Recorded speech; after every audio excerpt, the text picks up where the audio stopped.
இந்த வீடியோ பார்த்துட்டு இருக்க எல்லோருக்கும் வணக்கம். ஃபியூச்சர் லைஃப் சேனலில் வேகன்சி வீடியோ பார்க்கறதுக்கு முன்னாடி ப்ளீஸ் சப்ஸ்கிரைப் பண்ணிக்கோங்க. சப்ஸ்கிரிப்ஷன் அப்படிங்கிறது இந்த சேனலை பொறுத்த வரைக்கும் ஒரு இம்பார்ட்டன்ட் ஆக்ஷன். ஏன்னா நான் போடுற வேகன்சி வீடியோவுக்கு எப்போவுமே அப்ளிகேஷன் ஸ்டார்ட் டேட் ஒன்று இருக்கும், அப்ளிகேஷன் எண்ட் டேட் ஒன்று இருக்கும். அப்ளிகேஷன் எண்ட் டேட்டுக்கு முன்னாடி நான் போட்ட வீடியோ உங்களுக்கு கிடைச்சாதான் நீங்கள் அந்த வேலைக்கு குவாலிஃபைடாகவும் இன்ட்ரெஸ்டாகவும் இருந்தீங்கன்னா அப்ளை பண்ண முடியும். ஸோ ப்ளீஸ் உடனே சப்ஸ்கிரைப் பண்ணிக்கோங்க. அதே மாதிரி உங்களுக்கு தெரிஞ்சு யாராவது ஃபைனல் இயர் படிச்சுட்ருக்காங்க இல்லை வேலை தேடிட்டு இருக்காங்கன்னா அவங்களுக்கு இந்த சேனல் லிங்கை கொடுங்க, அவங்களையும் சப்ஸ்கிரைப் பண்ண சொல்லுங்கள். இன்றைக்கி நம்ம பார்க்க போகிறது டிஆர்டிஓ, அதாவது defence research and development organisation. இது மினிஸ்ட்ரி ஆஃப் டிஃபென்ஸுக்கு கீழே இருக்குது, கவர்மெண்ட் ஆஃப் இந்தியா.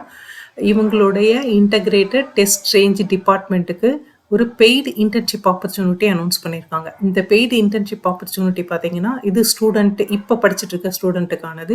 இது வந்து UG PG engineering and science ஸ்டூடெண்ட்டுக்கான ஆப்பர்ச்சுனிட்டி. இந்த opportunity only for 6 months. So எந்த மாதிரியான படிப்பு படிச்சுட்டு இருக்கோங்க அப்படின்னு பார்த்தீங்கன்னா ஃபைனல் இயர் ஸ்டூடெண்ட்டாக இருக்கணும், பிடெக்கோ இல்லை எம்டெக்கோ படிச்சுட்டு இருக்கணும். எந்தெந்த டிபார்ட்மெண்ட்டில் அப்படின்னா electronic and communication engineering, electrical engineering, computer science engineering, mechanical engineering, aerospace engineering, இதெல்லாம் இன்ஜினியரிங் படிச்சுட்டு இருக்கவங்களுக்கானது. அதே மாதிரி சயின்ஸில் வந்து ஃபைனல் இயர் எம்எஸ்சி வந்து ஃபிசிக்ஸ் படிச்சுட்டு இருக்கவங்களுக்கு இந்த ஆப்பர்ச்சுனிட்டி கிடைக்குது. ஸோ ஃபிசிக்ஸ் அப்படின்னா அட்மாஸ்பரிக் ஃபிசிக்ஸில் நீங்கள் படிச்சிருக்கணும், அதே சமயத்தில் ஒர்க் பண்ண போகிறீங்க. ஏரோஸ்பேஸ்னால் ஃப்ளைட் டைனமிக்ஸ் அண்ட் கண்ட்ரோலில், மெக்கானிக்கல் இன்ஜினியரிங் வந்து ப்ரொடக்ஷன் டெக்னாலஜி, அதில் தான் நீங்கள் ஒர்க் பண்ண போகிறீங்க. கம்ப்யூட்டர் சயின்ஸ்னால் AIML, IT, data analytical, cyber security, computer vision and image processing. Electrical இன்ஜினியரிங்னா power and control system, power and இன்னொரு ஸ்ட்ரீம் வந்து control system. Electronic and communication இன்ஜினியரிங்னா communication, microwave, VLSI, networking. So இந்த டிபார்ட்மெண்ட்டில் தான் உங்களுக்கு ட்ரைனிங்கும் கொடுக்க போகிறாங்க. இதை பற்றி நீங்கள் படிச்சிருக்கணும், அதே சமயத்தில் இதில் தான் ஒர்க் பண்ண போகிறீங்க. உங்களுக்கு 5 months வந்து பெய்டு இன்டர்ன்ஷிப், இதாவது 5 months உங்களுக்கு சேலரி மாதிரி வரும். மொத்த வேகன்சியே 27 தான். ஸோ இந்த 27 வேகன்சியில் உங்களுக்கு ஒன்று கிடைக்கணும் அப்படிங்கிறது என்னோட விஷயம். அதுக்காக தான் இது வந்து நான் ஒரு வீடியோவாக கன்வெர்ட் பண்ணி உங்களுக்கு கொடுத்துருக்கேன். ஸோ இதுக்கு என்னென்ன ப்ராசஸ் அப்படின்னா, நீங்கள் இப்போ பிஜியோ இல்லை யூஜியோ படிச்சுட்டு இருக்க ஒரு ஸ்டூடெண்ட்டாக இருக்கணும், அது ஃபஸ்ட் கண்டிஷன். அதேமாதிரி ஃபுல் டைமில் படிக்கணும், ரெகக்னைஸ்ட் யூனிவர்சிட்டி இன்ஸ்டிடியூஷனில் படிச்சுட்ருக்கணும். டியூரேஷன் வந்து 6 months தான். இது 6 months முடிஞ்சோடனே உங்களுக்கு ஒரு சர்டிஃபிகேட் கொடுப்பாங்க. இந்த சர்டிஃபிகேட்டோட வேலிடிட்டி அப்படின்னு இந்த சர்டிஃபிகேட்டோடைய இம்பார்ட்டன்ஸு, இதோடைய ஸ்ட்ரென்த் என்ன அப்படிங்கிறது நீங்கள் வந்து ஒரு இன்டர்வியூ அட்டன் பண்ண, ஒரு கம்பெனிக்கு போய் ஒரு இன்டர்வியூ அட்டன் பண்ணும்போது தான் உங்களுக்கு தெரியும். அந்தளவுக்கு இது ஒரு ரொம்ப ஸ்ட்ரென்த்தான ஒரு சர்டிஃபிகேட்டு. இந்த சர்டிஃபிகேட் வந்து உங்களுக்கு கிடைக்கும். ஸோ செலெக்ஷன் ப்ராசஸ் அப்படின்னும் போது நல்ல அகடமிக் ட்ராக் இருக்கிற ஒரு ஸ்டூடெண்ட்டாக இருக்கணும். Principal director of the institution, நீங்கள் எங்கே படிச்சுட்டு இருக்கீங்களோ அவங்க வந்து ஒரு ரெக்வஸ்ட் லெட்டர் இந்த மாதிரி உங்களை இது பண்ணி அவங்க கொடுக்க வேண்டியிருக்கும். அதே மாதிரி ஒரு ப்ரீஃப் பயோடேட்டா வேணும். ப்ரொசீஜர் அப்படின்னா ஸ்பீட் போஸ்ட்டில் தான் நீங்கள் உங்களோட ரெக்வஸ்ட், இந்த அப்ளிகேஷன், பயோடேட்டா, அட்டாச்மெண்ட்ஸ் வச்சு நீங்கள் அனுப்பணும். அந்த ஸ்பீட் போஸ்ட் வந்து அட்ரஸ் கீழே கொடுத்துருக்கேன், இந்த அட்ரஸ்க்கு தான் நீங்கள் அனுப்பணும். இதில் வந்து defence R and D organisation, Chandipur, Balasore, Odisha, pincode வந்து 756025. இந்த அட்ரஸ்க்கு அனுப்புங்க. அனுப்பும் போது கவருக்கு மேலே வந்து கைண்ட் அட்டென்ஷன் டு ஹெச்ஆர்டின்னு போட்டுட்டு அப்ளிகேஷன் ஃபார் பெய்டு இன்டர்ன்ஷிப்னு எழுதி அனுப்புங்க. அடுத்தது வந்து எந்த விதத்துலையும் அவங்க போர்டிங் லாட்ஜிங் உங்களுக்கு கொடுக்க மாட்டாங்க. நீங்கள் வந்து தங்கிக்கிறதோ இல்லை ட்ராவலிங்கோ எல்லாமே நீங்கள் தான் அரேஞ்ச் பண்ணிக்கணும். ஸோ ஸ்டைஃபண்டை பொறுத்த வரைக்கும் 6 months இன்டர்ன்ஷிப்பில் 2 தடவை தான் ஸ்டைஃபண்ட் பே பண்ணுவாங்க. 3 months once தான். ஃபஸ்ட்டு 3 monthsக்கான எல்லா விஷயமும் நீங்கள் தான் பார்த்துக்கணும். ஸோ அப்போ தான் உங்களுக்கு வந்துட்டு அந்த 3 monthsக்கான பேமெண்ட்டாக மொத்தமாக 15,000 வரும். அடுத்த 15,000 எண்ட் ஆஃப் த இன்டர்ன்ஷிப்பில் உங்களுக்கு கிடைக்கும். இதை தவிர அவங்க கேன்டீனில் டீ, ஸ்நாக்ஸு, லஞ்சு இந்த மாதிரி நீங்கள் சாப்பிட்டுக்கலாம். மீதி வந்து நீங்கள் தான் அரேஞ்ச் பண்ணிக்கணும். அதே மாதிரி இந்த ஃபார்மாலிட்டி, சர்டிஃபிகேஷன் இது எல்லாமே கொடுக்கறது இல்லாமல் உங்களுக்கு வந்துட்டு அவங்களா உங்கள் இன்டர்ன்ஷிப், உங்களோட ஒர்க் பார்த்து அவங்களா வேலை கூட உங்களுக்கு ஆஃபர் பண்ணுவாங்க. பட் நீங்கள் எந்த விதத்துலையும் கிளைம் பண்ண முடியாது எனக்கு வேலை கொடுக்கணும் அப்படின்னு சொல்லிட்டு. உங்களுடைய ஸ்டைஃபண்ட் வந்து உங்களோட பேங்க்குக்கு மாத்திரம்தான் போகும், கையில் எந்த விதத்துலையும் கொடுக்க மாட்டாங்க. இன்டர்ன்ஷிப்பில் பாதியில் நீங்கள் வந்துட்டீங்க, ஏதோ ஒரு ரீசனால், பர்சனல் ரீசன் இல்லை அதர் ரீசனால் வந்துட்டீங்க அப்படின்னா உங்களுக்கு சர்டிஃபிகேட் கிடைக்காது. அதே மாதிரி பேமெண்ட்ஸ் வந்து கண்டிப்பாக கிடைக்காது. உங்கள் அப்ளிகேஷன் இன்கம்ப்ளீட்டாக இல்லாத மாதிரி பார்த்துக்கோங்க. கரெக்டான முறையில் நீங்கள் உங்கள் அப்ளிகேஷனை வந்து அவங்களுக்கு அனுப்பிச்சி விடுங்க. அப்போ தான் செலெக்ஷன் வந்து கரெக்டாக இருக்கும்.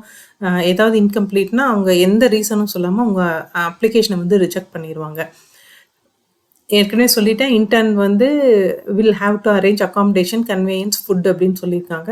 ஸோ அதை நான் ஏற்கனவே இன்ஃபார்ம் பண்ணிட்டேன் உங்களுக்கு. ஸோ அந்த 6 மந்த்ஸ்க்கு உங்களுக்கு தேவையான விஷயங்கள் நீங்கள் தான் பண்ணிக்கிற மாதிரி இருக்கும். ஸோ நோ அப்ஜெக்ஷன் சர்டிஃபிகேட் வேணும். எங்கன்னா காலேஜ் அத்தாரிட்டிஸ்டேருந்து அவங்க லெட்டர்ஹெட்டில் ஒரிஜினலாக வேணும் உங்களுக்கு. அதே மாதிரி போலீஸ் வெரிஃபிகேஷன் வந்து லோக்கல் போலீஸ் ஸ்டேஷன் நீங்கள் எங்கே தங்கியிருக்கீங்களோ உங்களோட அட்ரஸ் என்னவோ அதுலேருந்து வேணும். இது கொஞ்சம் சிம்பிள் தான், ஒன்றும் பெரிய விஷயம் இல்லை. இது உங்கள் பேரண்ட்ஸை கூட்டிகிட்டோ இல்லை நீங்கள் காலேஜ் மூலமாகவோ போனீங்கன்னா ரொம்ப ஈஸியாக கிடைக்கும். ஏன்னா இவங்க வந்து இந்தியாவோட மினிஸ்ட்ரி ஆஃப் டிஃபென்ஸுக்கு கீழே அவங்களோட விஷயங்களை, அஃபிஷியல் விஷயங்களை, சீக்ரெட்ஸ்குள்ளே நீங்கள் ஒர்க் பண்ண போகிறீங்க. ஸோ அதனால் உங்களுக்கு அந்த போலீஸ் வெரிஃபிகேஷன் சர்டிஃபிகேட் இல்லாமல் அவங்க இந்த இன்டர்ன்ஷிப்பை ஆஃபர் பண்ண மாட்டாங்க. பட் உங்களோட கேரக்டர் கான்டாக்ட் வந்து குட்டாக இருக்கும் போது போலீஸ் வெரிஃபிகேஷன் சர்டிஃபிகேட் ஒன்றும் பெரிய விஷயமும் இல்லை. ரொம்ப இப்போல்லாம் கொஞ்சம் ஈஸியாக தான் நீங்கள் அப்ரோச் பண்ணுற மாதிரி தான் இருக்கும். இது ரொம்ப டைமும் எடுக்காது.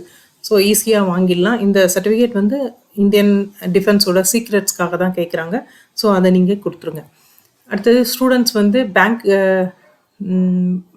டீட்டெயில்ஸாக கரெக்டாக கொடுங்க. ஏன்னா உங்களுடைய பேமெண்ட்ஸ் எல்லாமே அதில் தான் அனுப்ப போகிறாங்க.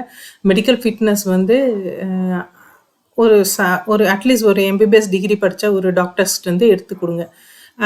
அதே மாதிரி ஆதார் கார்டு ஒரிஜினலு, காலேஜ் ஐடி, இது எல்லாமே ஜாயினிங் டைமில் நீங்கள் ஒரிஜினலில் கொடுக்க வேண்டியிருக்கும். அதே மாதிரி பாஸ்போர்ட் சைஸ் ஃபோட்டோகிராஃபும் நீங்கள் கொடுக்க வேண்டியிருக்கும். ஸோ இது எல்லாமே அரேஞ்ச் பண்ணி வச்சுக்கோங்க. ப்ரீவியஸ் செமஸ்டர் மார்க் ஷீட் வந்து ஒரிஜினல் வெரிஃபிகேஷனுக்கு கண்டிப்பாக நீங்கள் கொண்டு போக வேண்டியிருக்கும். அதே சமயத்தில் வெரிஃபிகேஷன் முடிஞ்சோன்னா அவங்க அதை ரிட்டர்ன் பண்ணிடுவாங்க. ஸோ அது ஒன்றும் உங்களுக்கு ஒரு பெரிய இஷ்யூவாக இருக்க போதில்லை. ஸோ இதை தவிர வேறு எதாவது வேணும் அப்படின்னா கண்டிப்பாக அவங்க வந்து அந்த இன்ஃபர்மேஷன் உங்களை வெரிஃபிகேஷன் கூப்பிட்றாங்க இல்லையா, அப்போ சொல்லுவாங்க. அந்த டைமில் நீங்கள் அந்த ஒரிஜினல்ஸ் அந்த மற்ற விஷயங்கள் எல்லாமே எடுத்துகிட்டு போயிடலாம். லாஸ்ட் டேட் இந்த அப்ளிகேஷன் பார்த்தீங்கன்னா 10th ஜூலை. 10th ஜூலைக்கு முன்னாடி இந்த ஸ்பீட் போஸ்ட்டில் அவங்களுக்கு அந்த அப்ளிகேஷன் ரீச் ஆகிருக்கணும். ஸோ இந்த வீடியோ பார்த்தோன்னே இம்மீடியட்டாக உங்களுக்கு ஐடியா இருந்தது அப்படின்னா இம்மீடியட்டாக நீங்கள் வந்து அப்ளை பண்ணிவிடுங்க. அதே மாதிரி இன்ட்ராக்ஷன் செலெக்ஷன் வந்து 25th ஜூலைன்னு சொல்லியிருக்காங்க. இன்டர்ன்ஷிப் ஸ்டார்ட் வந்து 1st ஆகஸ்ட்லாம் ஸ்டார்ட் ஆக போகுது. கீழே நான் ஒரு லிங்க் கொடுத்துருக்கேன். இந்த லிங்க்கை வந்து நீங்கள் ஜஸ்ட் கூகுளில் போய் டைப் பண்ணிங்கன்னா நேராக அந்த பேஜுக்கே போயிடும்.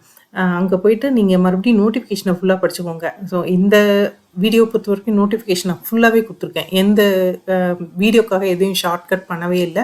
ஸோ இந்த வீடியோவில் இருக்கிறது எல்லாமே ஃபுல் இன்ஃபர்மேஷன் தான் அவங்க கொடுத்துருக்கிறது. இது இல்லாமல் நீங்களும் போய் பார்த்துக்கலாம். ஆனால் அதில் ஒரு அப்ளிகேஷன் ஃபார்ம் இருக்குது, கடைசியில் பின்னாடி இருக்கும். அந்த அப்ளிகேஷன் ஃபார்ம் மாத்திரம் வீடியோவில் கொடுக்கல, ஏன்னா அது எந்த விதத்துலையும் உங்களுக்கு யூஸ் ஆகாது. அப்ளிகேஷன் ஃபார்மை நீங்கள் அங்கே போய் டவுன்லோட் பண்ணி பிரிண்ட் எடுத்து நீங்கள் ஃபில்அப் பண்ணிக்கோங்க. இந்த இன்டர்ன்ஷிப்க்கு அப்ளை பண்ண போகிற படிச்சுட்ருக்கிற ஸ்டூடெண்ட்ஸ்க்கு எல்லாருக்கும் பெஸ்ட் ஆஃப் லக். அதே மாதிரி இந்த வீடியோ பார்த்தவங்களுக்கோ இல்லை உங்களுக்கு தெரிஞ்ச ஸ்டூடெண்ட்ஸ்க்கோ ஃபார்வர்ட் பண்ணியிருந்தீங்க அப்படின்னா thank you very much. Next vacancy வீடியோவில் பார்ப்போம். தேங்க்யூ.